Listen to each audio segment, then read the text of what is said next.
తెలుగు రాష్ట్రాల్లో అతిపెద్ద lift manufacturer lifts ట్రై.com dealership కూడా ఇవ్వబడును. శారీరక సుఖాలను ఇచ్చేటటువంటి జీవితం ఎంతవరకు మనం మోయగలుగుతాం చెప్పండి. ఆ బావి నుంచి బయటికి రా, సముద్రం నీ కోసం రెడీగా ఉంది. నో అని అక్కడ నువ్వు చెప్పావు అని అంటే నీ యొక్క క్యారెక్టర్ ఏంటో అక్కడ ఎస్టాబ్లిష్ అవుతుంది. ఏ పర్సన్ అయితే నో అని చెప్పానో ఆ పర్సన్ ప్లేస్లో నేను ఉన్నాను మేడం, ఈరోజు వాడు బయటకు వెళ్ళిపోయినాడు. కొండ మనకి చూసామంటే చాలా పెద్దదిగా కనపడుతుంది, అద్దం తీసుకొచ్చి పెట్టండి ఎంత చిన్నదిగా కనిపిస్తుందో. ఎస్ అనేటటువంటి అక్షరాలు 3 అక్షరాలు ఉన్నాయి కాబట్టే ఆ కమిట్మెంట్స్ అనేటటువంటిది ప్రతి ఒక్క చోట నిత్యకృత్యం అయిపోయింది ఈరోజు. మా టీం లీడర్స్ మేడం ఆడాలేదు మగాలేదు మేడం, మగవాడి మీద చేసినట్టుగానే వచ్చి మా మీద కూడా వేసిస్తారు మేడం. ఎంత ఇబ్బందిగా ఉంటుందో తెలుసా మాకు. ఆ కమిట్మెంట్ అడిగేటువంటివన్నీ కూడా సునకానందాలు. ఆ హింస రేపొద్దున మీ కుటుంబానికి ఏ రూపంలో వస్తుందో కూడా మీకు తెలుసా? ఏడుస్తున్నారండి ఆడవాళ్ళు. నమస్కారం ప్రియా చౌదరి గారు.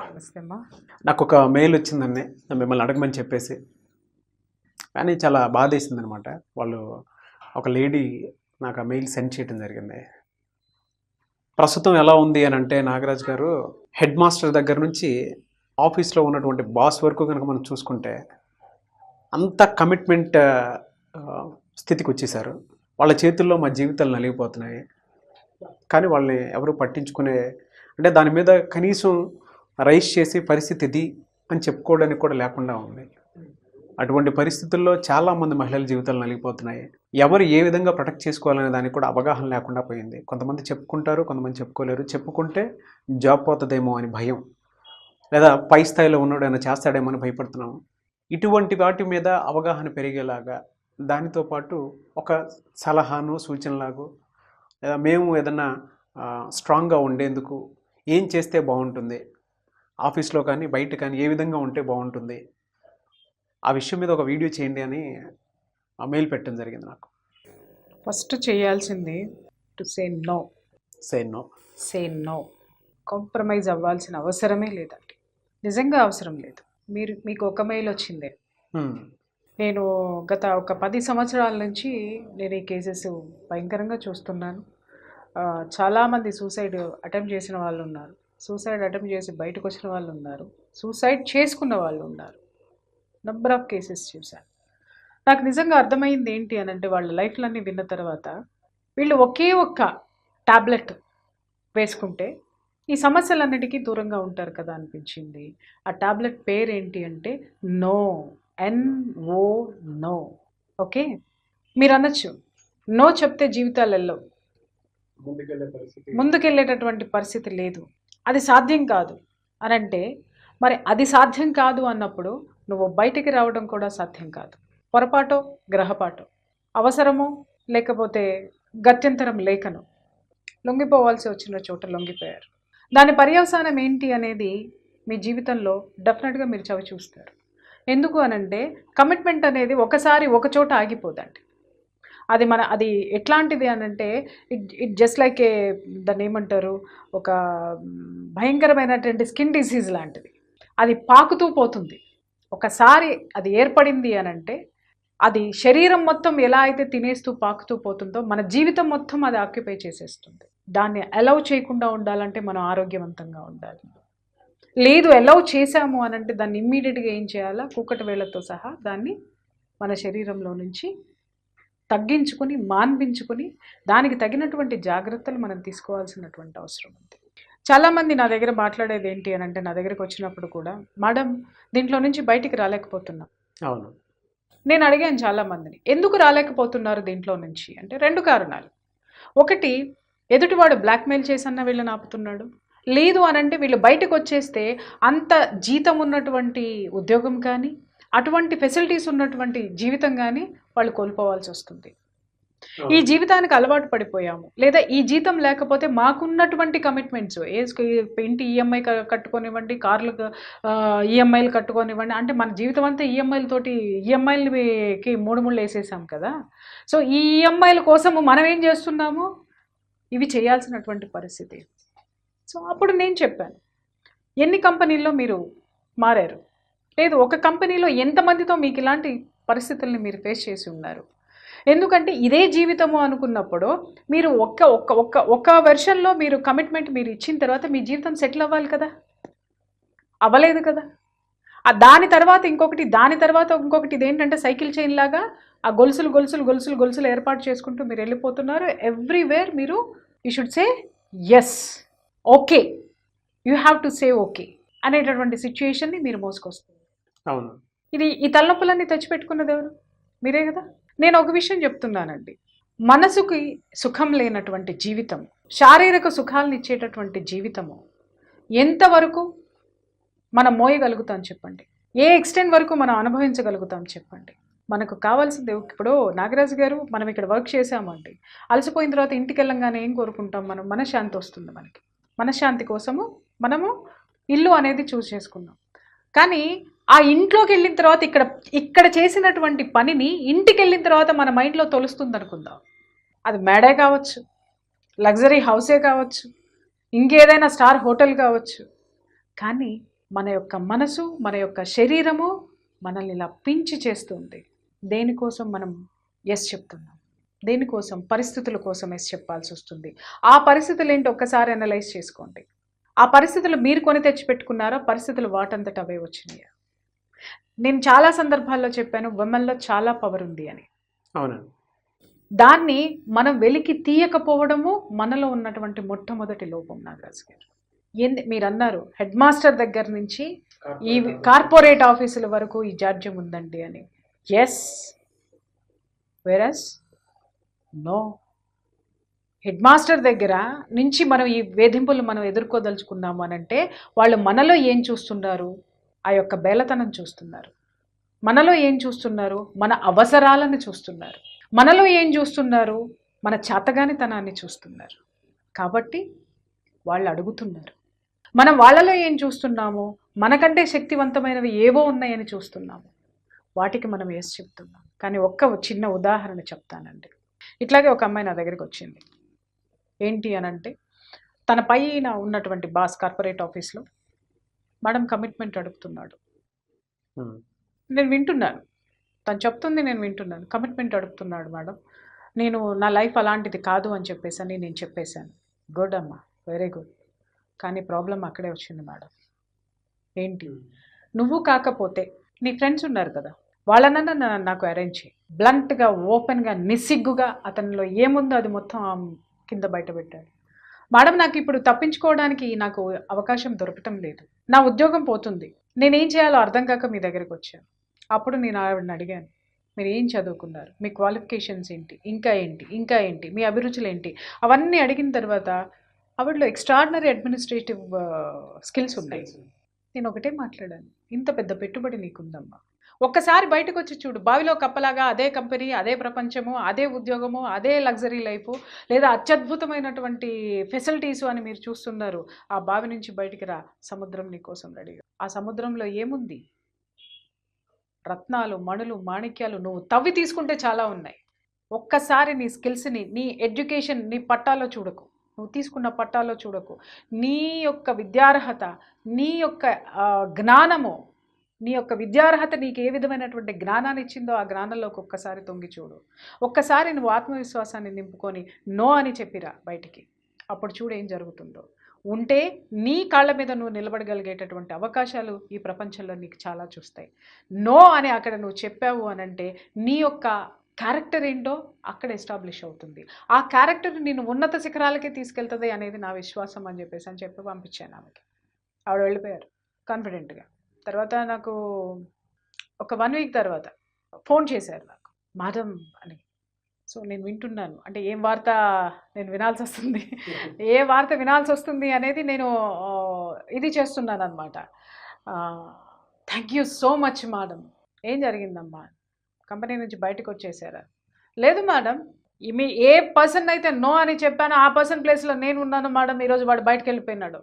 మజా వస్తుంది. ఇక్కడ మనం గమనించినటువంటి విషయం ఏంటంటే, ఇక్కడ మనం అనుకుంటాము మన పై ఆఫీసర్ మనల్ని కమిట్మెంట్ అడిగాడు కాబట్టి వాడికి ఇచ్చి తీరాలి, ఎందుకంటే వాడికి ఇవ్వకపోతే మన జీవితం, కింద ఉన్నటువంటి మన జీవితం ఏమవుతుందోనని. కానీ ఇక్కడ మనం ఒకటి మర్చిపోతున్నాం ఏంటంటే, వాడికంటే పైన వాడు ఒకడు ఉంటాడు అని. ఒక వ్యవస్థకి కొన్ని ప్రిన్సిపల్స్ ఉంటాయి, కొన్ని వాల్యూస్ ఉంటాయి. ఆ వాల్యూస్ నీ సంస్థలో ఉన్నాయా లేవో ఒక్కసారి మీరు పరిగణలోకి తీసుకోండి. ఉన్నాయి అనంటే ఆ వాల్యూస్కి రిపోర్ట్ చేయండి, ఆ సెక్షన్కి రిపోర్ట్ చేయండి, ధైర్యంగా రిపోర్ట్ చేయండి. వాడు ఏం చేయగలుగుతాడు? మిమ్మల్ని బ్లేమ్ చేయడానికి ప్రయత్నిస్తాడా? మిమ్మల్ని సంరక్షించడానికి మీ సంస్థ రెడీగా ఉంటుంది, మీ ఫ్రెండ్స్ రెడీగా ఉంటారు, మీతో ఉన్న మీ స్నేహితులకు తెలుసు మీరేంటి అనేది. లేదు, మీ స్నేహితులు నమ్మలేదు అనుకున్నప్పుడు అలాంటి వాళ్ళు మీకు స్నేహితులుగా అవసరమే లేదు. ఈ ప్రపంచం నలుగురితోటే ఉందా అండి? 400 మంది మనకు అవసరం లేదు నాగరాజు గారు. ఒక్కళ్ళు చాలు మనల్ని నమ్మేవాళ్ళు. ఆ నమ్మకంతో మనం ముందుకెళ్ళండి. వాళ్ళు కూడా లేరు, మిమ్మల్ని మీరు నమ్మండి. మిమ్మల్ని మీరు ఎప్పుడైతే నమ్ముతారో మీలో ఉన్నటువంటి ఆ సామర్థ్యం బయటకు వస్తుంది. ఆ సామర్థ్యం జీవితం మీద కసి పెరుగుతుంది. ఆ సామర్థ్యంతో జీవితాన్ని ఖచ్చితంగా మీరు ఒక ఉన్నతమైనటువంటి స్థాయికి మిమ్మల్ని మీరు మలుచుకోగలిగేటటువంటి అవకాశాలు మీ చుట్టూ చాలా ఎదురు చూస్తూ ఉంటాయి. ఎప్పుడైనా ఎవరైనా వాటికి వెల్కమ్ చెప్పారా? వాటిని ఎప్పుడైనా తరచి చూడగలిగారా? ఎంతసేపు మీరు మీ బాసు, మీరు మీ సిచ్యుయేషను, మీరు మీ ఎదురుగుండా ఉన్న హెడ్ మాస్టరు, మీరు మీ టీచరు, లేకపోతే మీరు మీ యొక్క ప్రొడ్యూసరు, లేదా మీరు మీ ఎదురుగా ఉన్నటువంటి మీ అవసరం తీర్చేటటువంటి వ్యక్తి, అతని అవసరాన్ని తీర్చడానికి మీ దగ్గర ఉన్నటువంటి పక్కకి వచ్చి చూడండి. ప్రపంచం ఆ వ్యక్తిలో లేదు, ప్రపంచం ఆ అవసరంలో లేదు. నువ్వు ఏ దృష్టితో చూస్తే నీకు ఎదురుగుండా ఉన్నటువంటి సమస్య ఆ దృష్టితో కనపడుతుంది. కొండ మనకి చూసామంటే చాలా పెద్దదిగా కనపడుతుంది. అద్దం తీసుకొచ్చి పెట్టండి, ఎంత చిన్నదిగా కనిపిస్తుందో. ఒక చిన్న అద్దం అంత పెద్ద కొండని ఇంత చిన్నదిగా తనలో ఇముడ్చుకొని చూసుకోగలిగింది అనంటే, ఇంత పెద్ద మానసిక అద్దంలో మనము ఆ సమస్యని గులకరాయిలాగా మనం ఎంత గొప్పగా చూసుకోవచ్చు. మన టాలెంట్ తోటి, మన సామర్థ్యంతో, మన ఆత్మవిశ్వాసంతో. మన ఆత్మవిశ్వాసం అనేటటువంటి మిర్రర్లోకి మీరు ఒక్కసారి తొంగి చూడండి. మీరు ఎంత గొప్పవారో మీకు అర్థమవుతుంది. మీకు లొంగిపోవాల్సినటువంటి అవసరాలు డెఫినెట్గా ఉండవమ్మా. Say no, learn and practice to say no. అది మీకు జీవితంలో ఎంత గొప్ప ఆసరాన్ని ఇస్తుంది, ఎంత గొప్ప ఆత్మధైర్యాన్ని ఇస్తుందో ఒకసారి చెప్పి బయటకు వచ్చి చూడండి. చాలా జీవితాల్లో నిజంగా చూస్తున్నాను కదా. రీసెంట్గానే నిన్న నేను విన్న ఒక స్టోరీ. నాకు తెలిసినటువంటి ఒక జూనియర్ ఆర్టిస్ట్ అమ్మాయి పాపం ఒక 2 days బ్యాక్ నా దగ్గరకు వచ్చి చాలా బాధపడింది. మేడం, ఇలాంటి కమిట్మెంట్స్ తోటి నేను నలిగిపోతున్నాను. నా భర్త ఏమీ చెయ్యడు, కానీ నేను డబ్బు సంపాదించాలి, నేను బయటకు రావాలి. నేను బయటకు వచ్చాను అని అంటే ఎట్లయినా సరే నువ్వు డబ్బు అమ్మాయి చదువుకున్నది కూడా తక్కువ, నువ్వు ఏదన్నా చెయ్యి, నాకు డబ్బు కావాలి అని అంటాడు. కానీ అడుగడుగునా నన్ను అనుమానిస్తూ ఉంటాడు. అతని అనుమానాల్ని తట్టుకోవాలా, లేకపోతే ఈ విధమైనటువంటి శారీరకమైనటువంటి బాధల్ని నేను వీళ్ళ దగ్గర నుంచి నేను ఫేస్ చేయాలి? ఈ కమిట్మెంట్స్ తోటి ఎట్లా బయటికి రావాలో నాకు అర్థం కావట్లేదు అని అంటే నేను ఇదే సూత్రం చెప్పాను. నేను సే నో అమ్మా.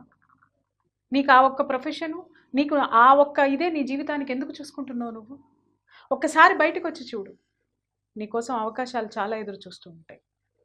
నువ్వు చేయగలిగినటువంటి పనులు చాలా ఉన్నాయి. నిజాయితీగా నువ్వు ఏదైతే ఇబ్బంది పడుతున్నావో ఆ యొక్క వెర్షన్ నుంచి బయటకు వచ్చావు అనంటే నీకు తగ్గటువంటి పని, నిన్ను గౌరవంగా నిలబెట్టేటటువంటి పనులు, సంస్థలు చాలా ఉంటాయి. మీరు వెతుక్కోవటం అనేది మీరు మానేశారు. ఎక్కడ వెతుక్కుంటున్నారు అనంటే గొంగల్లో అన్నం తింటూ దాంట్లో ఏం వెతుక్కుంటున్నారు?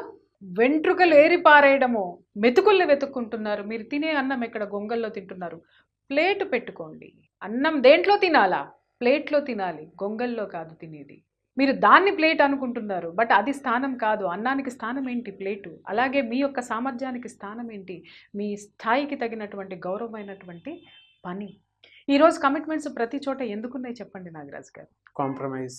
ఎస్ అనేటటువంటి అక్షరాలు, 3 అక్షరాలు ఉన్నాయి కాబట్టే ఆ కమిట్మెంట్స్ అనేటటువంటిది ప్రతి ఒక్క చోట నిత్యకృత్యం అయిపోయింది ఈరోజు.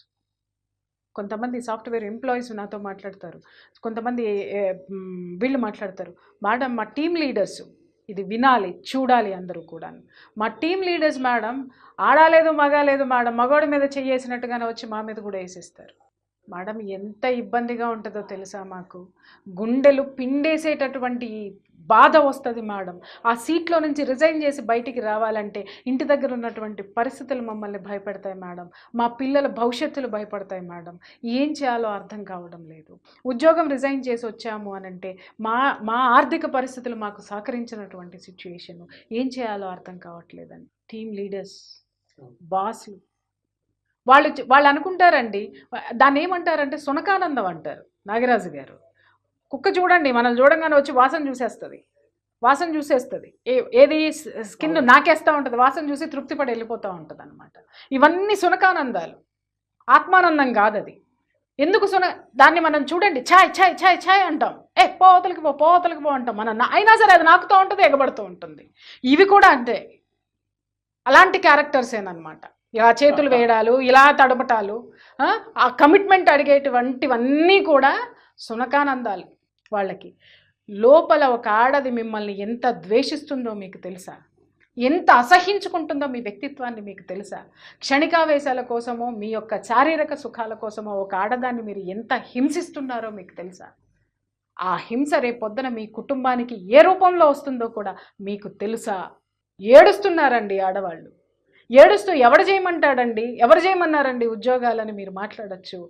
ఆడది ఇవాళ ఉద్యోగం చేయించకుండా ఇంట్లో కూర్చోబెట్టే దమ్మున్న మగాళ్ళు ఎంతమంది ఉన్నారో చెప్పండి. ఆడవాళ్ళు మానేసి ఇంట్లో కూర్చుంటారు, వాళ్ళకేం సరదా కాదండి. నువ్వు చూపిస్తున్నావు లగ్జరీసు, నువ్వు చూపిస్తున్నావు నాకు ఇది కావాలి అనే ఒక ఆశ, ఆ ఆశల సుడిగుండంలో నువ్వు బ్రతకాలి అనుకుంటే నీ భర్త ఉద్యోగం చేయాలి.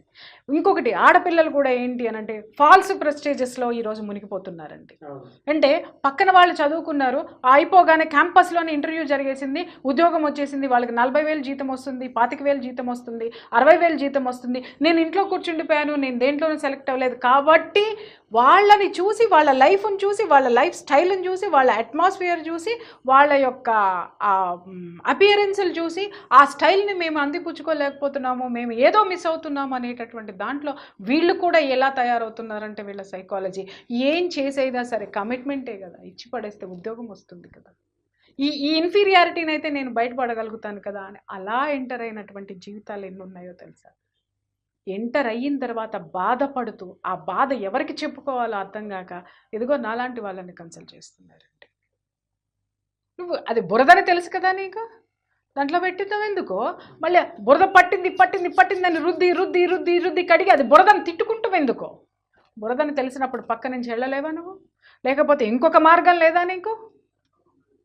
ప్రయత్నించండి, నిజంగా మిమ్మల్ని మీరు వెతుక్కోండి, మీ ఆత్మవిశ్వాసంలో నుంచి మిమ్మల్ని మీరు కొత్తగా బయటికి తీయండి. కొత్తగా కాదు, ఉన్న మనిషిని బయటికి తీయండి. మీకు వచ్చిన విద్యతో, మీకు వచ్చిన సామర్థ్యంతో మీరు చేసే ఈ బోడి ఉద్యోగాల కంటే, మీరు ఇచ్చేటటువంటి దిక్కుమాలిన కమిట్మెంట్ల కంటే మిమ్మల్ని మీరు నిలబెట్టుకోవడానికి ఎన్నో అవకాశాలు మన ముందు ఉన్నాయి, మీ ముందు ఉన్నాయి. ఒక్కసారి మీరు వాటిని చూసుకోండి. ఈరోజు నాగరాజు గారు మనకి ఏ అవకాశాన్ని మనం అందిపుచ్చుకోలేని చెప్పండి, ఏ అవకాశాన్ని ఎవరి సపోర్టు లేకుండా ముందుకు ఎందుకు వెళ్ళలేని చెప్పండి. చిన్న వాళ్ళు చూడండి, వాళ్ళు మనం యూట్యూబ్లో ఓపెన్ చేస్తే పొలం పనులు చేసుకుంటూ యూట్యూబ్లు రన్ చేసుకుంటూ సక్సెస్ఫుల్గా నడుస్తుంది చాలా మంది. కానీ అవే యూట్యూబ్లు కొంతమంది నడుపుతున్నారండి గాసిప్స్ తోటి, నీచమైన నికృష్టమైనటువంటి యాటిట్యూడ్స్ తోటి. తేడా లేదా నాగరాజు గారు? తేడా ఉందా? వాళ్ళు ఎక్కడ ప్లేట్లో అన్నం తింటున్నారు, వీళ్ళు దేంట్లో తింటున్నారు? అశుద్ధంలో తింటున్నారు. వెతకడం మొదలు పెడితే ఎంత గొప్పదైనా మన దగ్గరకు వస్తుంది, దేన్నైనా మనం సాధ్యం చేయగలుగుతాం. నేను చెయ్యగలను అనేటటువంటి ఆత్మవిశ్వాసం మనలో ఉండాల్సినటువంటి అవసరం ఉంది. నిజంగా చెప్తున్నా, నాకు ఈ మధ్య కాలంలో అసలు ఈ కేసులు ఎంత ఎక్కువైనంటే మనం ప్రోగ్రామ్ చేయటం స్టార్ట్ చేసిన దగ్గర నుంచి నాకు ఎక్కువ ఇవే వస్తున్నాయి. మేడం వీటి నుంచి బయటికి రాలేకపోతున్నాము. నేను ఒక్కటి చెప్తున్నాను, రాగలరు, రాగలరు. ఆ కంపెనీలోనే మేము ఉండాలి, దాంట్లోనే మేము ఉండాలి, వీళ్ళు మా జోలికి రాకూడదు, మాకు ఏ ఇష్యూ కాకూడదు, మేము హ్యాపీగా బయటపడాలి. వీటన్నిటి నుంచి బయటపడేటటువంటి మార్గాలు ఏమున్నాయో చెప్తారా మేడం? మీ గురించి మీరు ఒక 10 మందికి చెప్పుకునేటటువంటి స్థాయిలో మీరు డెఫినెట్గా ఉంటారు. Thank you so much Priya Chowdary garu. Thank you.